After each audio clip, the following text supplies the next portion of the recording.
Welcome to the X22 Report. My name is Dave, and this is episode 514, and today's date is November 10th, 2014, and the title of this episode is, It Begins, Russia Detaches from the Dollar-Euro Currency Peg. Let's get right into the economic collapse news, and we know that these job numbers that have come out are completely fake, phony, and false, and it looks like Paul Craig Roberts is out there saying, yes, these are lies from the government. Nothing makes sense whatsoever. And when you break down the numbers and you actually look at where all these jobs are created, it is basically like a third world nation. There are about 209,000 private jobs created and 5,000 government jobs created. Where are the private jobs? Well, almost all of them, 181,000, are in a lowly paid private services retail trade with about 27,100 jobs, wholesale trade with about 8,500 jobs, and transportation and warehousing with about 13,300 jobs provided about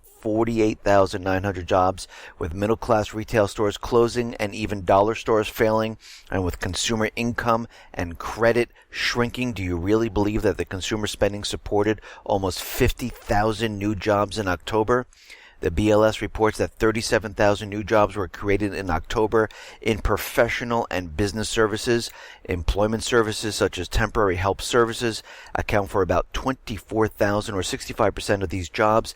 Healthcare and social assistance provided about 27,200 of these jobs, and home health care services provided about 7,400 of these jobs together. Lowly paid services provided about 84% of the jobs in the healthcare services. Waitresses and bartenders are classified under leisure and hospitality, which claims about 52,000 new jobs in October, of which 41,800 or 80% are waitresses and bartenders. If you look at the jobs that the BLS reports the U.S. is creating, they are third world jobs. In October, job cuts rose 68% from the previous month and 12% from the previous year. So far, there have been about 414,000 job eliminations in 2014, with about 51,000 of these coming in October. Where are the job cuts? Retail stores closing have produced about 38,948 retail job reductions in 2014, with about 6,874 of those coming in October. Yet the BSL reports consistent job growth in the retail job market, and we know for a fact that there is no growth whatsoever. It is all fake, phony, and false to make us believe that everything is absolutely perfect and we are in this amazing recovery. We see that McDonald's right now, they have no sales increase for the last 12 months.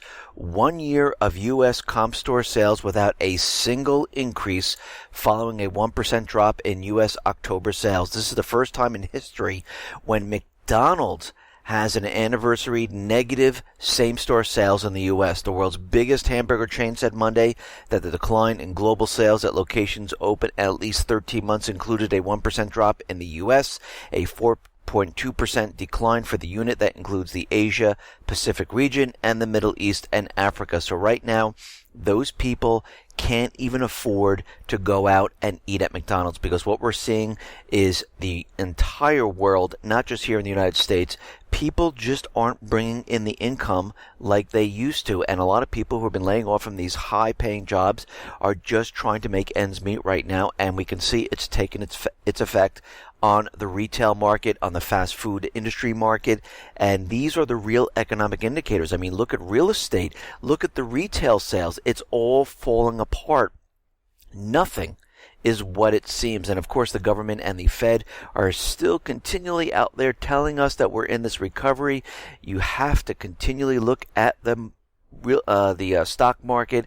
This is where they want everyone looking. And they are doing everything they possibly can to push the market up. High frequency trading, plunge protection team. They are dumping paper gold contracts to continually push down the gold price. They're trying to push this down as far as it possibly can go to keep everyone confused about what is really going on, to make everyone believe that we're in this recovery, that gold is not inching up, and this is all done on purpose. What else are we seeing? Well, young Americans have stopped saving. Adults under age 35, the so-called millennial generation, currently have a savings rate of -2%, meaning they are burning through their assets or going into debt, according to Moody's Analytics. That compares with a positive saving rate, about 3% for those ages 35 to 44, 6% for those 45 to 54, and 13% for those 55 and older. And like we said, those youths coming out of school, out of college, cannot find work. They have a huge amount of student loans. They can't find that high-paying job that they were promised, so they have to work in those part-time jobs, living home with their parents, and continually make payments on their student loans. And of course, why are they not saving money? Well, they have no money to save. They're barely scraping by at this time. And let's say one of these youths does get a job and they're making $25,000 a year and they're starting a family. Well, it's going to be very hard on that salary to go out, live on your own, start a family, make ends meet, pay that expensive student loan. It just doesn't work. And this is why all of these kids are finding it very, very hard to survive today. Now, it looks like China and Australia, they are set to announce the grand FTA. Australia and China are set to announce an ambitious second multi-billion-dollar trade deal within a week, negotiations for which has taken almost a decade. The two sides are aiming to iron out differences to reach an agreement to lift exports and cut the price of some consumer goods by next week. The new agreement next week at the G20 summit, which is expected to inject in excess of about $15 billion into Australia's economy over the next decade. Tariffs will be removed from Australia's biggest mineral and energy exports as a result of the new deal, while food producers will benefit from an increase in horticulture exports.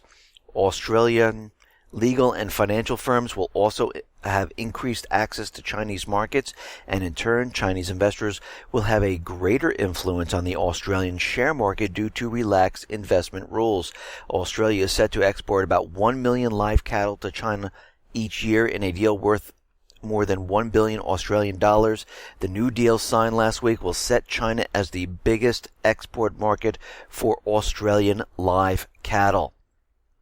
And we can see right now that China is pretty much going around the world making deals wherever they possibly can. And we see Australia now, they're looking to join the BRIC bank system, and they're ironing out deal over in that region. We see China is moving across the globe, making Canada a renminbi hub, other countries a yuan renminbi hub. They have bilateral trades all over the globe, and they're continually doing this. In the meantime, the United States central bankers are continually trying to wage war and get a war started, maneuvering troops into all different areas, into Africa, into the Middle East, into Eastern Europe. And this is what we see from the United States central bankers, because when we look at both sides here, we see the BRIC nations. They're the upcoming new reserve currencies that are being pushed out into the world. The dollar on the other side is completely dying, and they know this. Okay, now it looks like the German banks have announced that the insured amounts under its mutual deposit guarantee will be lowered from January 2015 on. Mutual fund had to secure and guarantee at least 30% of the equity capital of the institutions, but this ratio will now be reduced to 20% in 2015 of January and 8.75% in 2025. Although the state guarantee isn't changed, it will definitely have some type of impact. The banks had to contribute to the guarantee of about 100,000 euros per customer, and if those banks reduce the guarantee of their mutual importance, then you can be 100% sure it will be much more difficult to take care of the large default in the German financial system. It gets even worse, as the total contributed cash in the mutual guarantee scheme is just 5 billion euros. This means that should a large bank like Commerzbank or Deutsche Bank run into difficulties, there's just no way the smaller outfits in the banking landscape will ever be able to carry the weight on their shoulders without ending up in a dire situation as well. And we can see they are going around and they're doing all this just to survive at this point in time. Now, it looks like Russia and China, they're going to be doing away with using the U.S. dollar to pay for energy. and they're going to do away with the US dollar, and switching to the ruble and the yuan in settlements will significantly increase Russia and China's say in energy and financial markets. This is coming from Putin. Payments in the ruble and yuan are very promising. Switching to such a large-scale work means that the impact of the dollar on the global energy sector will objectively decline. This is not bad either for the global economy or the world of finance and the world's energy market. So they're looking to get away from the dollar completely, and they want all these countries to say, you know what, you do not need the dollar to pay for oil. You can use the yuan, you can use the ruble, and let's get away from the dollar, and this will remove the power of the United States. And this is exactly what they're trying to do. Putin added that making payments in national currency is planned particularly in oil trade. Our experts are assessing such possibilities, and they're going to move forward once they look at the entire situation and say, yes, it is okay to move forward. And again, Putin is separating himself completely from the West. China's doing the same, and a lot of other countries are looking at this saying, listen, we better protect ourselves because we see the dollar completely falling apart, and we need to make sure that we survive after the dollar collapses. And we see that Australia's doing this, Canada's doing this, Switzerland's doing this, and many other nations are making sure that they're going to be okay. Even the UK is doing this. Now, we can see that this is continually happening, and Russia right now, the Bank of Russia, took another step towards a free float ruble by abolishing the dual currency soft peg as well as the automatic interventions. Instead, we will intervene in the currency market at whichever moment and amount needed to decrease the speculative demand. Effective starting November 10th, 2014, the Bank of Russia abolishing the acting exchange rate policy mechanism by canceling the allowed range of the dual currency basket ruble values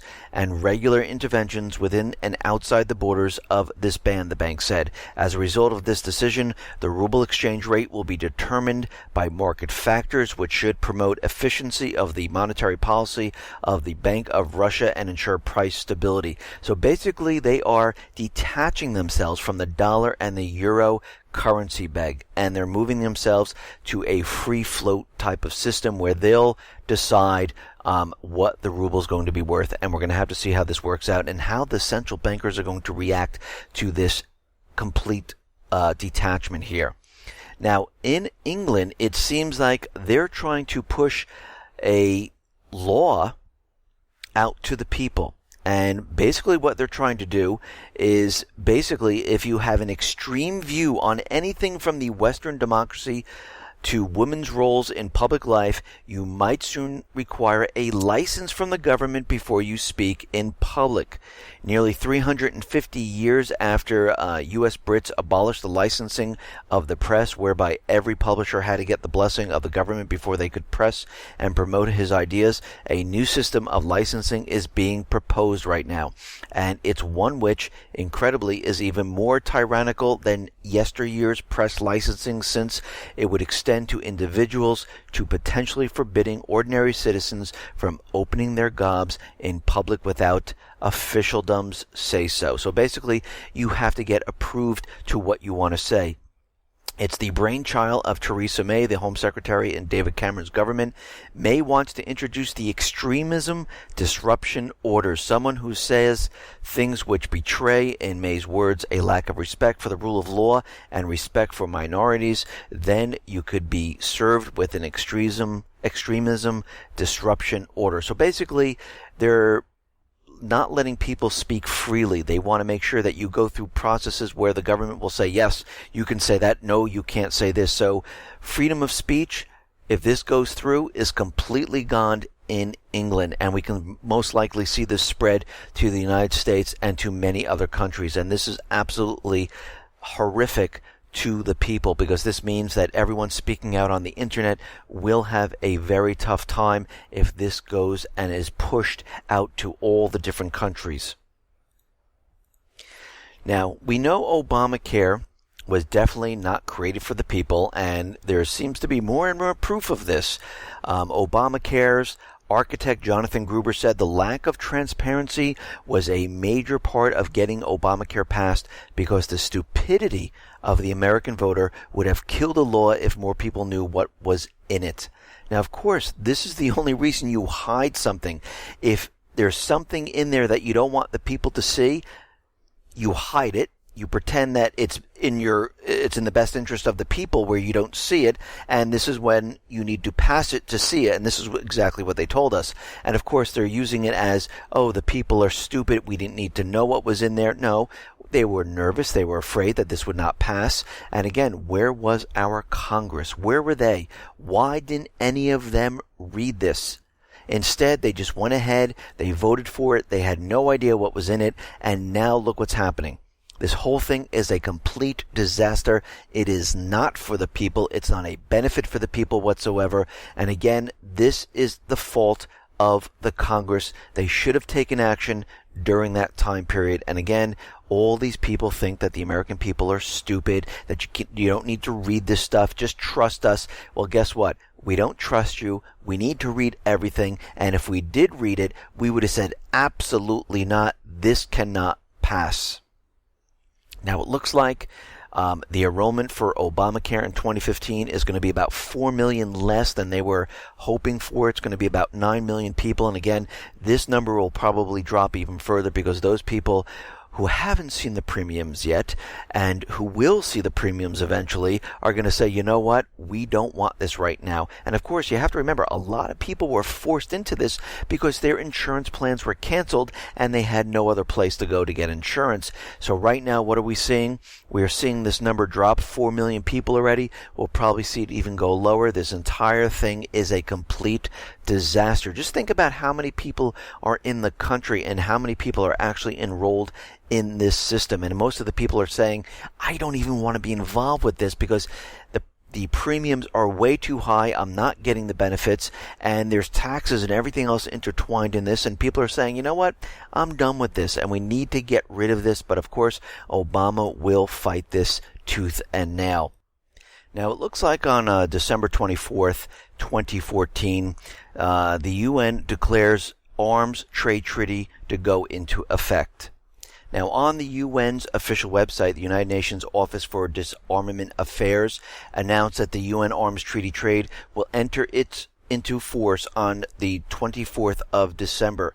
And for those people who don't understand what the arms trade treaty is, let me just read a couple of the articles from the treaty. Article 2 of the treaty defines the scope of the treaty's prohibitions: the right to own, buy, sell, trade, or transfer all means of armed resistance, including handguns, is denied to civilians by this section of the arms trade treaty. Article 3 places the munitions fired, launched, or delivered by the conventional arms covered under Article 2 within the scope of the treaty's prohibition as well. Article 4 rounds out the regulations, also placing all parts and components of weapons within the scheme. Perhaps the most immediate threat to the rights of the gun owners in the arms trade treaty is found in Article 5 under the title of General Implementation. Article 5 mandates that all countries participating in the treaty shall establish and maintain a national control system, including a national control list. This list should apply the provisions of this treaty to the broadest range of conventional arms.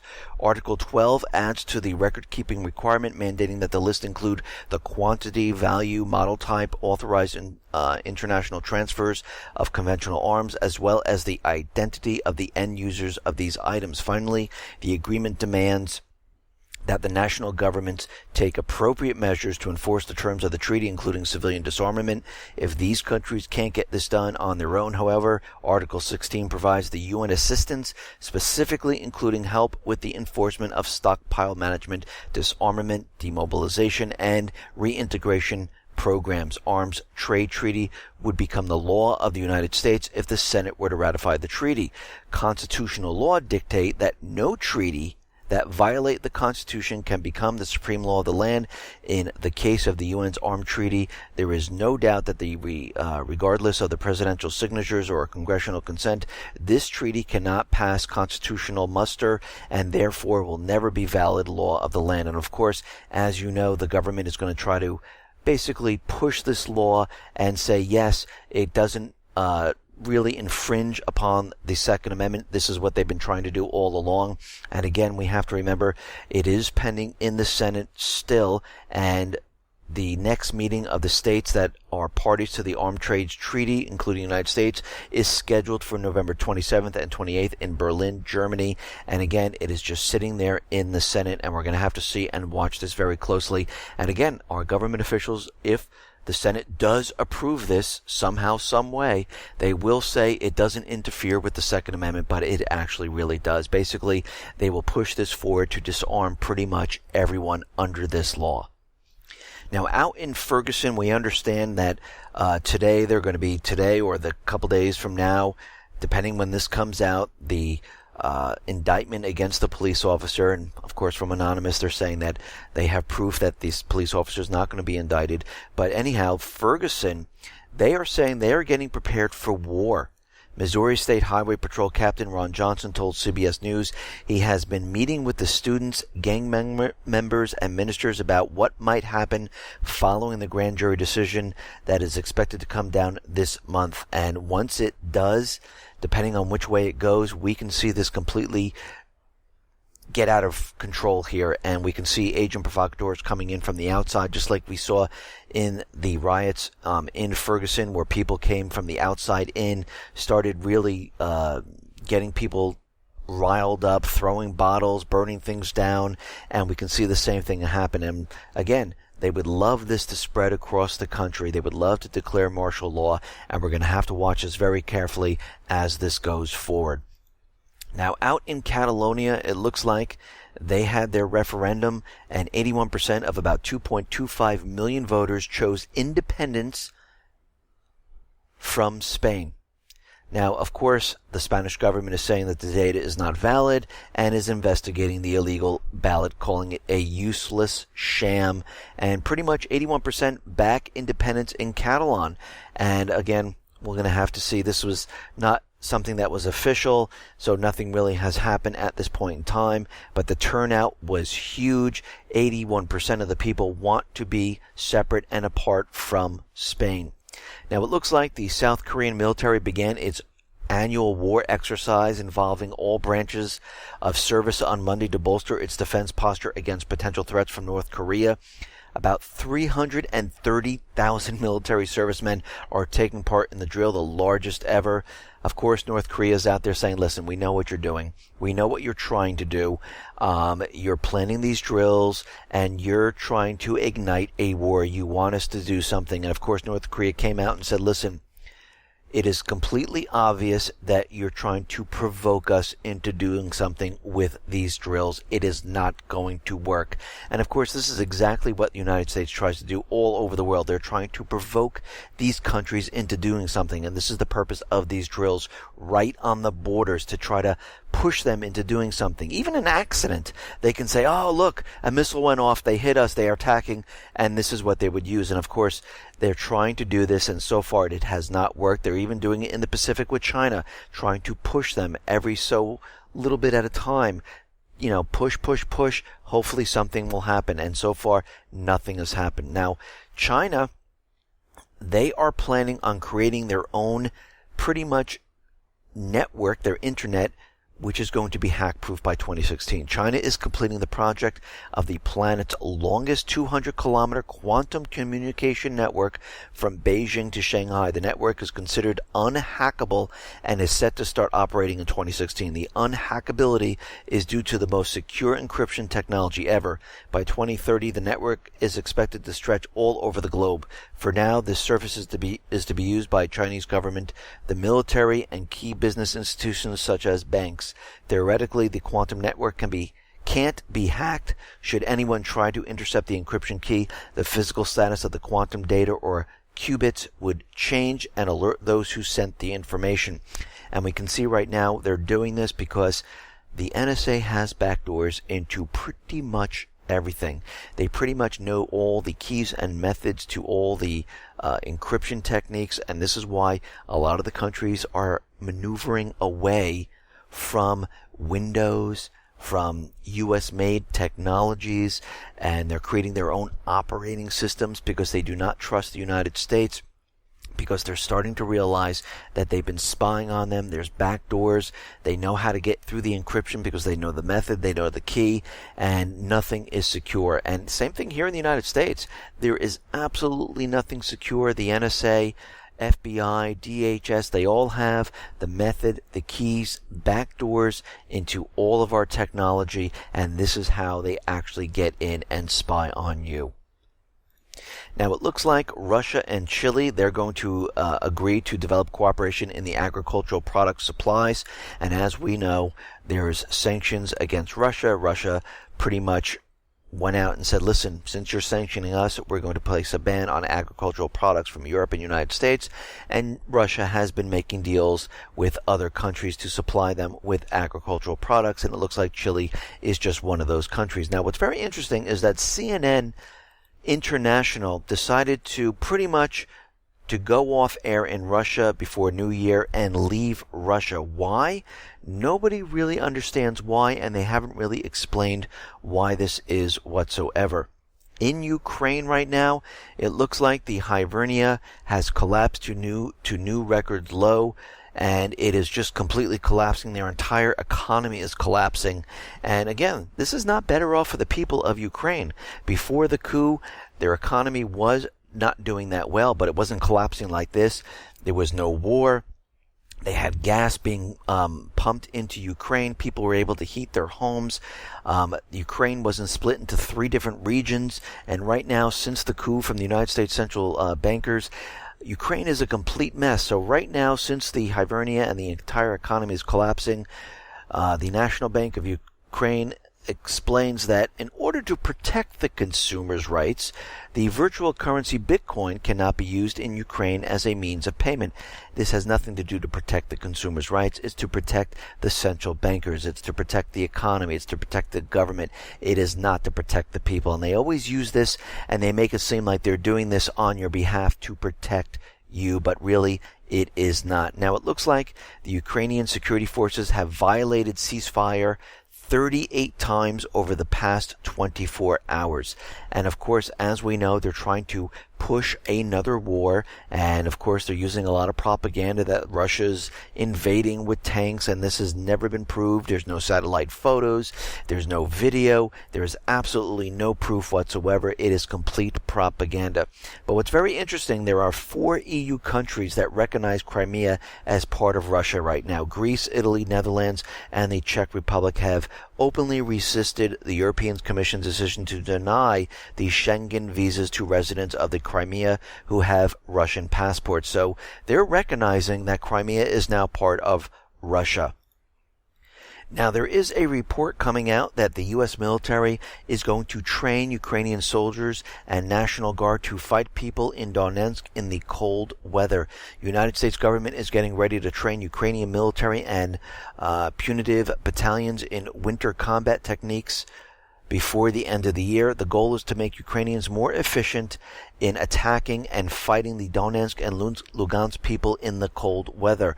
The U.S. military will train a group of Ukrainians who will serve as instructors within the Ukrainian military. So you can see right now, all of this is being done to get ready to go after these regions, and they're doing everything they possibly can. As we know, they brought in more advanced military assets into Ukraine. They trained the soldiers. They swapped them out for new, fresh soldiers ready to go. And this is why they started moving all the military assets towards the east, because they're getting ready for a huge, huge offensive. And we're going to have to watch this very, very carefully. Now, in the Middle East, we understand that the Islamic State is causing chaos everywhere. They are the perfect army, the proxy army for the United States, UK, Israel, and other Arab nations. And what's very interesting, there is a U.S. policy paper which reveals the desire for the construction of a full-scale extraterritorial army to invade Syria. Such an army is being built in Iraq and Turkey, and it's called ISIS. The corporate financier funded and directed policy think tank, the Brookings Institution, has served as one of the several prominent forums documenting and disseminating U.S. foreign policy. It would host in part the architects of the so-called surge during the nearly decade-spanning U.S. occupation of Iraq, as well as battle plans for waging a covert war against Iran, now well underway.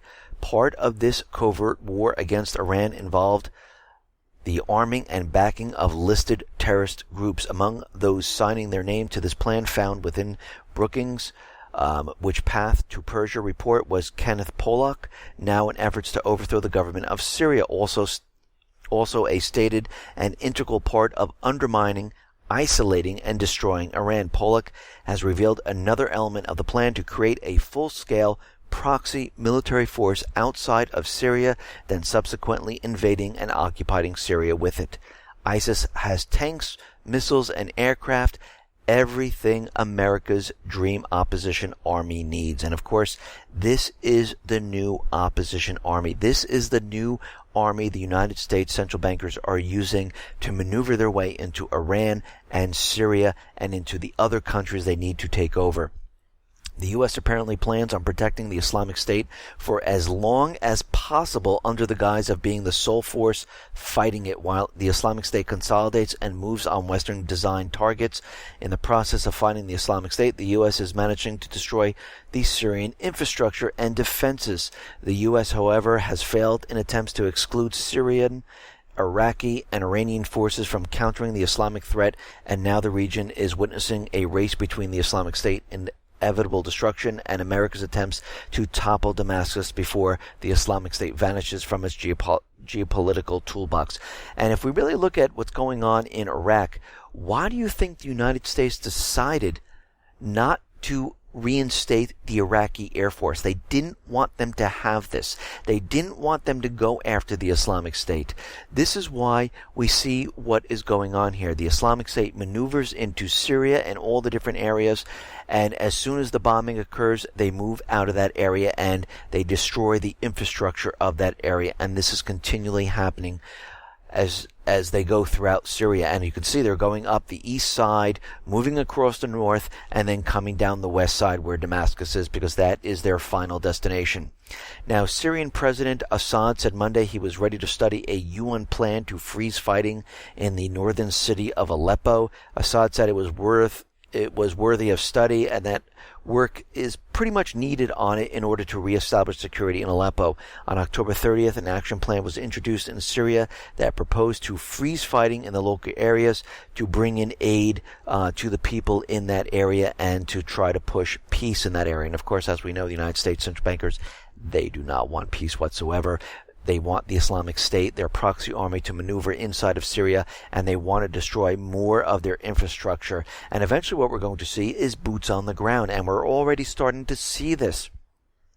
President Obama said sending more U.S. troops to Iraqi signals a new phase in the fight against the Islamic State. Now, this is phase one, was getting an Iraqi government that was inclusive and credible, and now we have done that. Now, of course, basically what he's saying is now we have a government that listens to us, we can control this government, and now we can do whatever we want, and this is phase one. Phase two is to bring more and more boots on the ground, and this is not advisors. I'm talking about combat-ready Marines ready to go. This is why they've already established an air base in Iraq. This is why they're setting up the division headquarters that can support up to 30,000 soldiers. This is why they've been bringing in more and more advisors, which are really combat-ready Marines, and the last wave of them is about 1,500, and we're going to see this number increase as time goes on. And as we know, basically what he's saying is that all we need is a lot more boots on the ground, because this air power that they're trying to remove Assad with, it will not work. They need the boots on the ground. They need to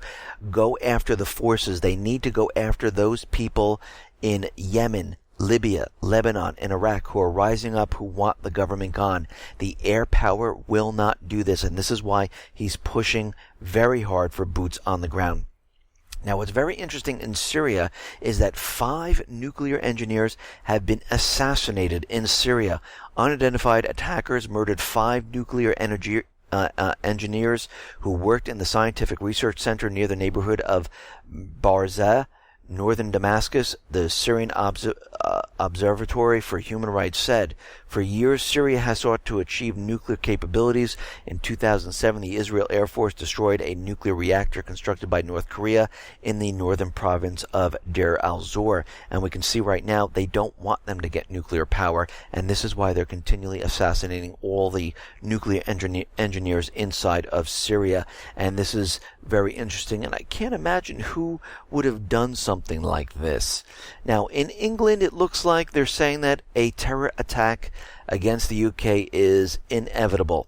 Senior ministers have been warned that the sheer number of terrorist plots presently being planned in the UK means one slipping through the security service net is almost inevitable. And of course, what we're doing here is we're getting ready for the huge false flag event, which will cover Europe, UK, and the United States, most likely Canada. They want to show that the Islamic State is this crazy terrorist group that can wreak havoc on any country, and this will allow them to go to war inside of Syria. And you can see how this is continually playing out. And of course, what they will end up doing is bringing Russia in and having them destroy the financial institutions, bring down the power grid. This way, they can really bring this war full speed ahead, and they can pretty much cover up this entire economic collapse. Listen, everyone, thanks a lot for listening. Be well, be safe, and especially be prepared. Thanks a lot.